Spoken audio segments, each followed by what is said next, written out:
Good evening from New York. I'm Chris Hayes. Today, in a landmark ruling that overturns decades of precedent, sweeps aside generations of arguments about racial justice and inequality, the Supreme Court, in a 6-3 decision, 6 conservatives to the 3 liberals, effectively got rid of the use of race in college admissions at all, even for the purposes of increasing diversity. In the wake of the decisions, many colleges and universities immediately sent letters to students and alumni outlining how they're going to operate going forward. One such school was the College of the Holy Cross in Massachusetts, which is notable because that is the alma mater of Justice Clarence Thomas, whose decades-long project to destroy affirmative action culminated in a victory today. Now, Thomas did not write the court's majority opinion. That was written by Justice Roberts. But he did write a fiery 58-page concurrence denouncing race as a factor in admissions as policies that, and I quote him here, fly in the face of our colorblind Constitution and our nation's equality ideal. Clarence Thomas did not always think this way. In the late 1960s, when he was at Holy Cross, he was one of just a few dozen black students at that college. As Joel Anderson writes for Slate, quote, he got admitted thanks to his good grades and a recommendation from a nun, and maybe in part because the school was actively looking for black students. It was the 1960s. It was in the wake of the Watts riots. The school had not had many black students, and it went out looking for some. And once he got to Holy Cross, well, Thomas's politics there were downright radical. He definitely was inspired by the Black Panthers. He dressed like them. He talked like them. He had a beret, he had army fatigues, and he had the army boots. He wore an afro. He was out there with everyone else. After completing his undergraduate degree, Thomas was accepted at a number of prestigious law schools, including Harvard, but he chose to attend Yale Law because he believed the campus's liberal politics best aligned with his own. While there, however, Thomas became disillusioned with his own status at that elite university. As the New York Times reported back in 1991, Thomas was accepted to Yale as part of the school's explicit affirmative action plan to admit more students of color. But he resented any suggestion that he received any special consideration because of his race. And once he graduated from Yale Law, Thomas blamed his initial inability to find work in the legal profession, not on the fact that many legal institutions and law firms in the 1970s were still redoubts of racism and white supremacy and had racist hiring practices and did not want to hire him, but rather on the belief that his degree had been tainted by the implication of affirmative action. He had his Yale Law degree, and he had a 10-cent stamp stuck to it. You know, like a 10-cent price tag stuck to it. Because he's like, yeah, this is what it's worth, right? 10 cents, right? No more. He came to blame affirmative action for the rejection he felt. Now I knew what a law degree from Yale was worth when it bore the taint of racial preference. I was humiliated and desperate. Eventually, Thomas found a job in the office of the conservative Missouri Attorney General John Danforth, who recently told the Slow Burn podcast that he hired Thomas in part because of his race. My ambition was that the AG's office was to be the best law office in the state. Now, did I also think that it was important to have a diverse office? Yes, I did. And did I think that it would be wonderful to hire Clarence Thomas for that reason? Yes. But the most important reason was I had to get the job done. From there, Thomas' star continued to rise in conservative legal circles, a rise that, according to his ex-girlfriend, was again predicated in part on affirmative action. In 1982, the White House offered Thomas a big promotion, the chance to run his own federal agency. The trouble was, that agency was the Equal Employment Opportunity Commission. This was exactly the kind of role Clarence Thomas didn't want, a position focused on race and discrimination. He didn't want to be there. He was resentful that he had not been offered something that a white person would want. Thomas was in a bind. He wanted to keep rising in the administration, but he didn't want to rise this way. He didn't want anyone to think that he had gotten a job because he was black. Of course, every job he had ever gotten was because he was black. Now, I want to be absolutely clear here. No one is saying that Clarence Thomas was unqualified for any of the long list of jobs. Even his critics, his harshest critics of his jurisprudence, will concede, can concede, that he is undoubtedly one of the most, if not the most, important and influential legal minds of his generation. But that mistaken belief that race-based consideration, diversity-based consideration, and some elusive concept of true merit abstracted from that are mutually exclusive is the foundational lie on which today's Supreme Court decision was built. It was that belief, however, that helped secure Thomas's legal legacy. Thomas was eventually appointed to the D.C. Court of Appeals by President George H.W. Bush, and just 2 years later, Bush nominated him to the Supreme Court to replace the retiring Justice Thurgood Marshall, at that point the only black person to ever sit on the nation's highest court. The president called Thomas the best qualified person for the job and denied that he selected Thomas to replace the retiring Thurgood Marshall because he's black. And the fact he's minority, so much the better. But that is not the factor, and I would strongly resent any charge that might be forthcoming on quotas when it relates to appointing the best man to the court. Chapter 3, How We Drifted Away from the Truth. How then did the education of the Negro take such a trend? The people who maintained schools for the education of certain Negroes before the Civil War were certainly sincere. And so were the missionary workers who went south to enlighten the freedmen after the results of that conflict had given the Negroes a new status. These earnest workers, however, had more enthusiasm than knowledge. They did not understand the task before them. This undertaking, too, was more of an effort toward social uplift than actual education. Their aim was to transform the Negroes, not to develop them. Read that again. Their aim was to transform the Negroes, not develop them. The freedmen who were to be enlightened were given little thought for the best friends of the race, ill taught themselves, followed the traditional curricula of the times, which did not take the Negro into consideration except to condemn or pity him. In geography, the races were described in conformity with the program of the usual propaganda to engender in the whites a race hate of the Negroes, and in the Negroes contempt for themselves. A poet of distinction was selected to illustrate the physical features of the white race, and beckoned the chief of a group, those of the red, of a proud warrior, the brown, a prince, the yellow, and the savage with the ring in his nose, and of course, the Negro stood at the foot of the social ladder. The description of the various parts of the world was worked out according to the same plan. The parts inhabited by the Caucasian were treated in detail. Less attention was given to the yellow people, still less to the red, very little to the brown, and practically none to the black race. Those people who are far removed from the physical characteristics of the Caucasians, or who do not materially exist, assist them in the domination or exploitation of others, were not mentioned except to be belittled or decreed. From the teaching of science, the Negro was likewise eliminated. The beginnings of science in various parts of the Orient were mentioned, but the Africans' early achievement in this field was omitted. Students were not told that ancient Africans and of the interior knew sufficient science to concoct poisons for arrowheads, to mix durable colors for paintings, to extract metals from nature and refine them for development in the industrial arts. Very little was said about the chemistry and the method of Egyptian embalming, which was the product of the mixed breeds of North Africa, now known in the modern world as colored people. Our chapter focus, right? Because we're starting off talking about like how we drifted away from the truth. I want to make sure I say it right. How we drifted away from the truth, right? So we have this group of educated or so-called educated Negroes who are supposed to be spurring us forward and helping the race pull itself up from its bootstraps, right? So in this chapter focus, Carter G. Woodson is saying, or rather he's explaining how the Negro's loss of connection to truth, heritage, and self-knowledge began under slavery and continued through the miseducation, and it's still continuing today.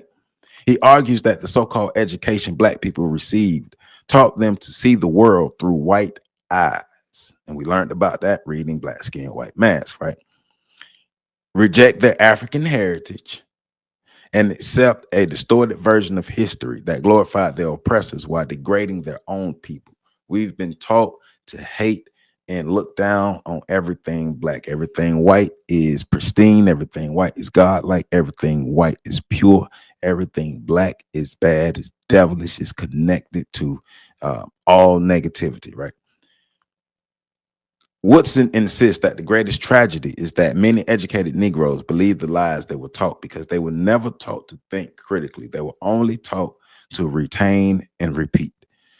And they perpetuate them in the Black community, becoming instruments of the very system that oppressed them. Dum, da, dum, dum, dum. Going back to Clarence Thomas, right?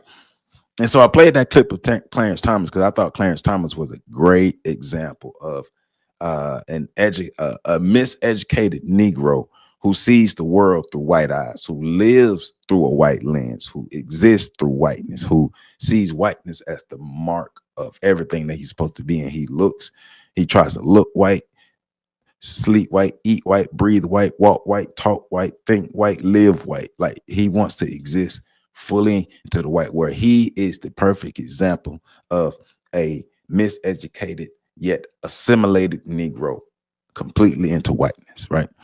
And that video, the title of the video that I played at the beginning was how Clarence Thomas pulled the ladder up behind him when he went into the white world. But it wasn't even just about pulling the ladder up. It was about his total assimilation because he rejected his Blackness. He rejected everything Black, even though you see he came up as a Black Panther in the Black Power movement, like fighting for the people, so-called. But then he had a shift. That's why I always say just because a person is outwardly radicalized doesn't mean that they're really for the people. Doesn't mean that it's not about how they walk. It's not about how they talk.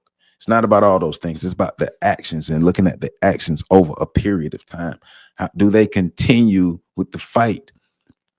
If they get a good position at a white company, do they continue the fight? Right? If they get some kind of social upliftment, do they continue the fight? Because if not, that shows a stark example of the miseducation. They were doing that when they had nothing to lose. Fight for the people when you got everything to lose. Then we can see the difference. But that's the whole thing that we're getting into about the miseducation of the Negro, because you're not going to fight against something that you see as that you want to obtain this. You want to be a part of this. Kanye West, you want to be a part of the white structure.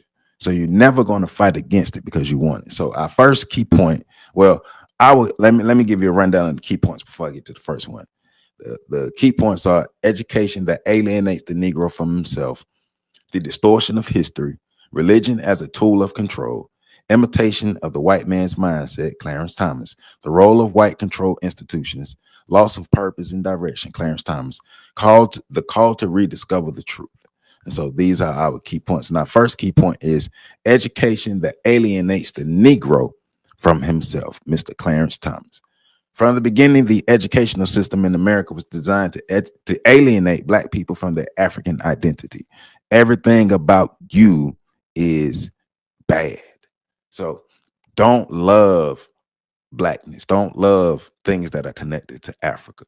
Don't love anything that reminds you of your Blackness, that celebrates your Blackness, that uplifts your Blackness, that talks about your Blackness in any positive manner. Reject that. Only talk positively about whiteness.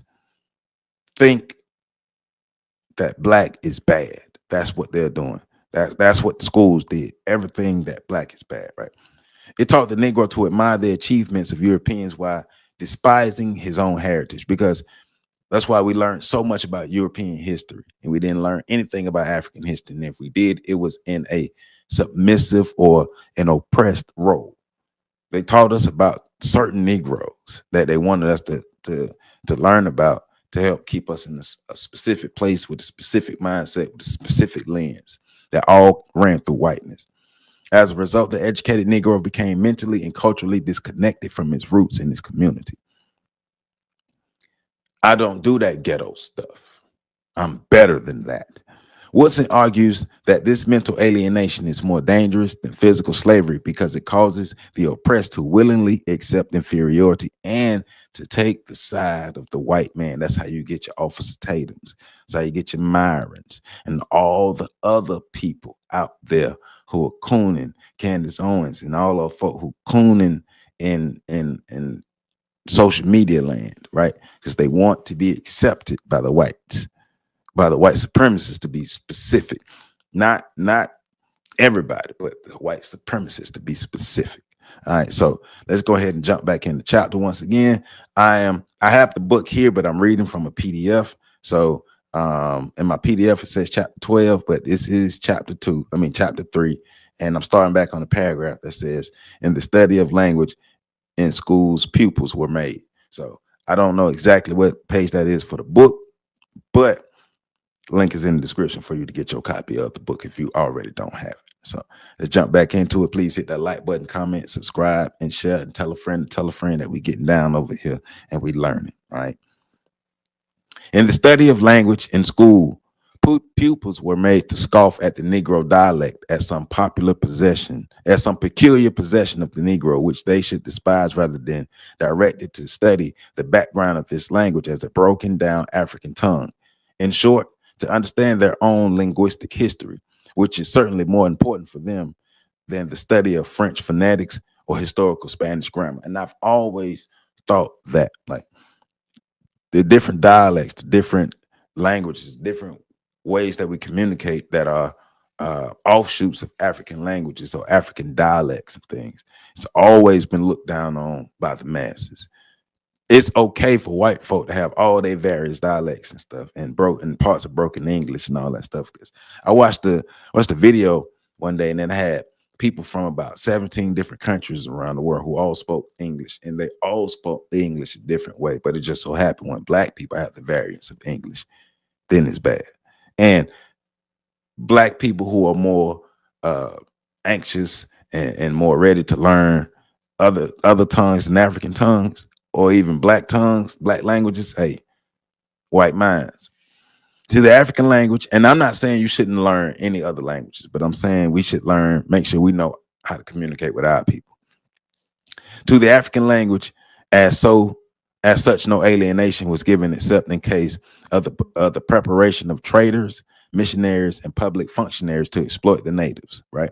The number of persons thus trained, of course, constituted a small fraction, hardly deserving attention. From literature, the African was excluded altogether because, you know, African people didn't incorporate nothing, right? He was not supposed to have expressed any thought worth knowing. The philosophy in the African proverbs and in the rich folklore of that continent was ignored to give preference to that developed on the distant shores of the Mediterranean. Most missionary teachers of the freedmen, like most men of our time, had never read the interesting books of travel in Africa and have never heard of Tariq el Sudan. So, I mean, and there's so much African influence and so much black influence in art and literature. So much. In the teaching of fine arts, these instructors usually started with Greece by showing how that art was influenced from without, but they omitted the African influence, which scientists now regard as significant in the dominant in the early Hellas.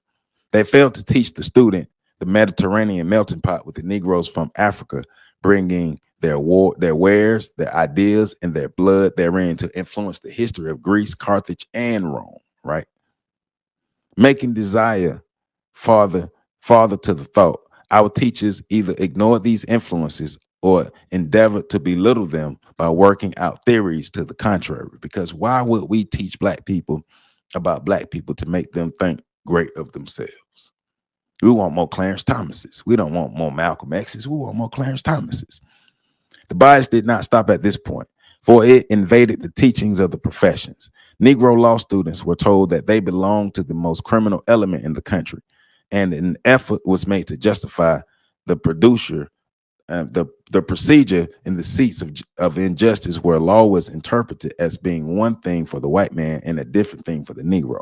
In constitutional law, the spinelessness of the United States Supreme Court and permitting the judicial nullification of the 14th and 15th Amendments was and still is boldly upheld in our field of law, in our few law schools.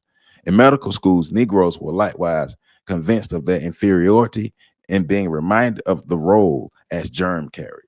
The prevalence of syphilis and tuberculosis among Negroes was especially emphasized, without showing that these maladies were more deadly among the Negroes for the reason that they are Caucasian diseases, and since the plagues are new to Negroes, these sufferers have not had time to develop against them the immunity which time was permitted to the Caucasian. Other diseases to which Negroes easily fell prey were mentioned to point out the races as an undesirable element, when this condition was due to the Negroes' economic and social status. But little emphasis was placed upon the immunity of the Negro from diseases like yellow fever and influenza, which are so disastrous to the whites, right? Yet the whites were not considered inferior because of this differential resistance to these plagues, right?